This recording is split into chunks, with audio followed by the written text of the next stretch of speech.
우리에게 주시는 하나님의 말씀 창세기 13장 1절에서 13절까지 말씀입니다. 13장 말씀은 이제 아브라함이 새롭게 시작합니다. 다시 한번 그 하나님의 예배의 저소에서 다시 한번 예배하고 여호와의 이름을 부르고 다시 한번 나아갑니다. 그런데 이제 시작하려고 하니까 롯과의 분쟁이 있어가지고 그 조카 롯과 결별하는 그런 모습들이 오늘 본문에 등장합니다. 1절 말씀 보니까요, 가나안으로 돌아가게 되죠. 처음에 그 지역을 네게브라고 말씀하고 있습니다. 네게브에 갔는데 누구와 함께 갔느냐? 그의 아내와 그리고 모든 소유와 그 다음에 롯이 함께 하였다, 이렇게 표현하고 있거든요. 그런데 12장 5절 앞장 말씀 보니까 그의 아내와 롯과 모든 소유를 데리고 애굽으로 내려갔다, 이렇게 표현하고 있습니다. 애굽으로 내려갈 때는 롯이 앞에 있었는데 애굽에 갔다 올 때는 롯이 제일 뒤편에 있습니다. 이게 왜 그런 것일까요? 아마도 사례를 누이라고 속이고 하나님께서 다시 한번 자기 아내를 강조해 주심으로 말미암아서 하나님에 대한 그런 믿음이 좀 더 생기지 않았을까? 혹은 롯에 대한 아브라함의 심중이 어떤 변화가 있지 않았을까? 이렇게 생각할 수 있습니다. 왜냐하면 이 아브라함은 롯을 자기의 양자처럼 생각했거든요. 조카이지만 그를 통해서 하나님께서는 자손을 줄 것이다, 이렇게 믿었단 말이에요. 그런데 경험해 보니까 그게 아닌 것 같다고 깨달았을 가능성이 있습니다. 혹은 롯에 대한 어떤 기대감이 줄었을 가능성도 있지요. 어떻게 됐건 간에 심정의 변화가 있었다는 사실을 말씀을 통해서 우리는 추측해 볼 수 있습니다. 자, 두 번째 갔던 그 장소가 어디입니까? 베델이라는 곳입니다. 자, 이곳은 처음으로 제단을 쌓았던 곳이며 그곳에서 여호와의 이름을 불렀던 곳입니다. 이제 아브라함 다시 한번 그 베델로 가가지고 거기서 다시 한번 여호와의 이름을 부르고 있습니다. 자, 네게브와 베델, 이것은요 12장에 보시면 애굽으로 내려갈 때의 그 이동 경로와 똑같습니다. 베델에서 네게브를 거쳐서 이집트로 내려갔습니다. 이제 이집트에서 애굽에서 다시 한번 가나안으로 들어갈 때 네게브를 거쳐서 베델로 올라가게 되는 것이죠. 자, 이것을 강조하는 이유, 다른 어떤 지역도 다 통과했을 것인데 이 지역을 굳이 성경이 말하는 이유는 이제 아브라함이 다시 한번 새로운 시작을 하게 되었다, 마음에 새로운 확신을 가지고 다시금 시작하는 이 자리다라는 것을 강조하고 있는 겁니다. 베델에서 처음에 여호와를 불렀던 것처럼 그것들을 기억하면서 회개하며 나아갔다라는 사실을 강조하고 있다라는 사실입니다. 그러고 새롭게 시작해 보려 하는데 이제 롯과의 불화가 나타나게 된 것이죠. 6절 말씀 보니까 그들의 소유가 너무 많아서 동거할 수 없었어요. 아브라함은 가축과 은과 금이 많다고 얘기했고, 그 다음에 롯은 양과 소와 장막들, 오늘 본문에 봐서는 장막이라고 되어 있는데 이것은 복수로 되어 있습니다. 히브리어로 보면요. 자, 장막들은 이제 목자들이 거하는 곳이었습니다. 들이었으니까 목자들이 많았다는 거죠. 그러니까 양과 소의 무리가 굉장히 컸다라는 것을 말씀하고 있습니다.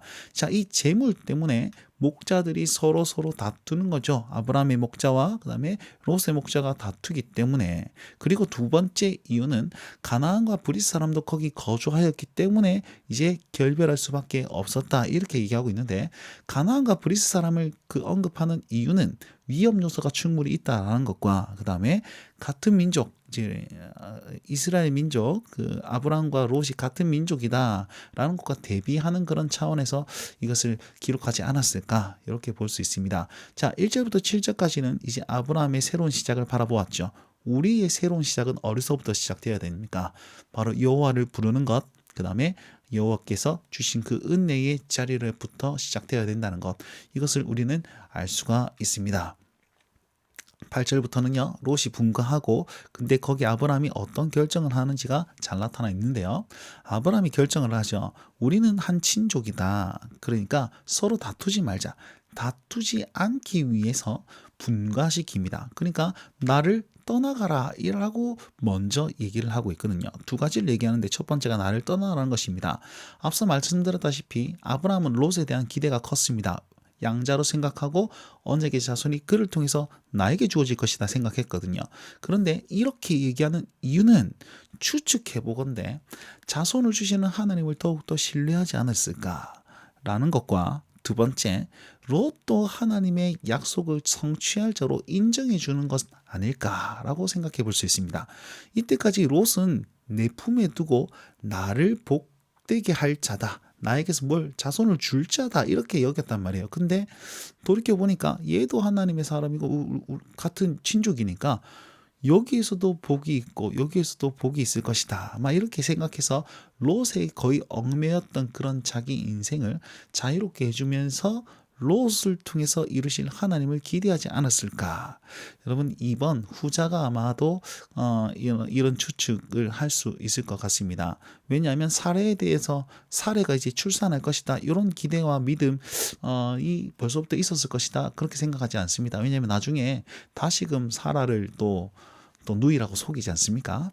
그것보다는 하나님을 더욱더 신뢰하면서 이제 롯도 인정해주는 그런 마음이지 않았을까? 성경에는 구체적으로 나와 있지 않습니다. 그렇게 추측할 수 있습니다. 그리고 9절 말씀에 이제 선택권을 양보하죠. 이제 떠나가야 되는데 네가 좌하면 나는 우하고 네가 우하면 내가 좌하겠다 라고 하면서 아브라함의 온유함을 드러내고 있습니다. 또 이게 주석책을 살펴보니까 이 온유함 역시 하나님을 예배하고 회개하고 그리고 그 새로운 시작을 통해서 변화된 그런 인격이 아니었을까. 사례 때에 있어서는 굉장히 강경했거든요.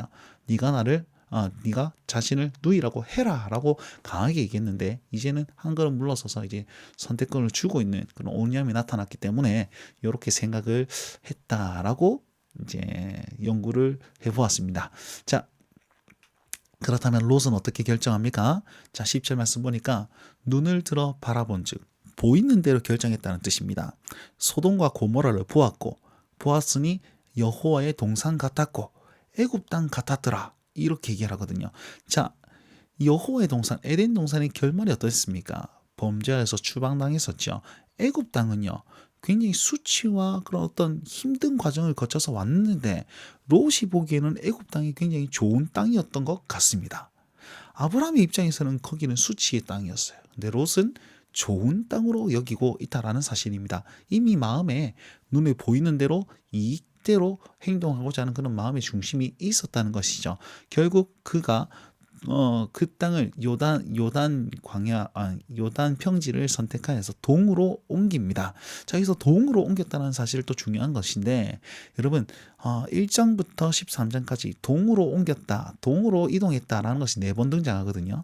첫 번째는 아담이 이제 동쪽으로 에덴 동편으로 쫓겨났고 가인도 동쪽으로 이동했으며 바벨탑은 동편으로 이동하여서 거기에서 탑을 쌓았습니다.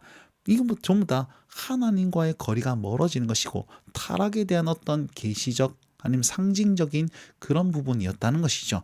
또 동일하게 롯이 동으로 옮겼다라는 말은 하나님과 멀어지는 선택을 했다, 이렇게 해석을 하셔야만 합니다. 결국 23절 말씀 보니까 소돔 땅에 이르렀는데 소돔 사람들은 여호와 앞에서 악을 행하고 큰 죄인이었더라 라고 얘기를 하고 있습니다. 아브라함은 어떻습니까? 아브라함은 가나안 땅에 거주하였고 이제 다시 한번 땅에 대한 약속을 신뢰하면서 어디 이동하지 않고 그곳에서 하나님의 약속을 기다리는 그런 모습들을 우리는 확인할 수가 있습니다. 자, 우리는 어떻게 행동해야 됩니까? 눈에 보이는 대로 행동하는 자가 되어서는 안 됩니다. 약속을 의지하고 그곳을 지키는 자, 약속을 의지하고 그 약속이 거하는 곳에서 머무는 자가 되어야 된다는 것입니다. 우리 오늘 있어야 될 곳은 어디입니까? 또한 우리가 해야 될 그런 하나님을 불러야 되는 그런 모습들은 어떤 모습인가요? 삶에 한번 적용해 보시고 이 말씀을 들고 승리하시는 운동원들과 성도님들 되셨으면 좋겠습니다. 오늘도 주님과 함께 동행하십시오. 날마다 주님과